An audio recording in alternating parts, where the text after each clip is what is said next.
Welcome in physics PYQ series. आज हम यहाँ पे नीट 2017 का क्वेश्चन डिस्कस करेंगे। ठीक है, जैसा कि आपके सामने क्वेश्चन दिया हुआ है। ठीक है, तो क्वेश्चन में क्या दिया हुआ है, a capacitor is charge by a battery. एक कैपेसिटर को बैटरी से चार्ज किया जाता है। द बैटरी इज रिमूव्ड, और चार्ज होने के बाद उस बैटरी को रिमूव कर दिया जाता है।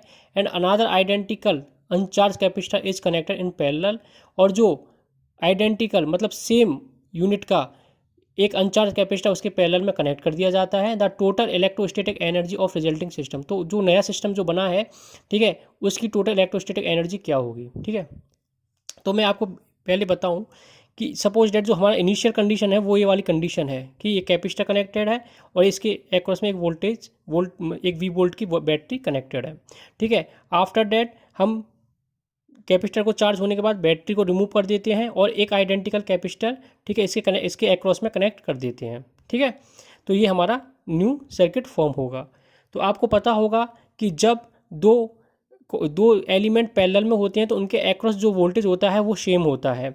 ठीक है, तो जो potential drop remain same in parallel across both capacitors. ठीक है, तो इनिशियली जो स्टोर्ड एनर्जी होगी वो होगी इक्वल टू हाफ CV²। ठीक है, आफ्टर सम टाइम, ठीक है, फाइनली तो जो पोटेंशियल ड्रॉप होगा ना, ठीक है, जो पोटेंशियल ड्रॉप होगा दोनों के एक्रॉस एलिमेंट्स के वो सेम होगा और जो होगा V होगा। ठीक है, तो जो फाइनली जो स्टोर्ड वैल्यू होगी एनर्जी की वो इस कैपेसिटर में स्टोर्ड एनर्जी प्लस इस कैपेसिटर में स्टोर्ड एनर्जी के इक्वल होगी। तो जो आपका U2 होगा वो होगा half CV² plus half CV²।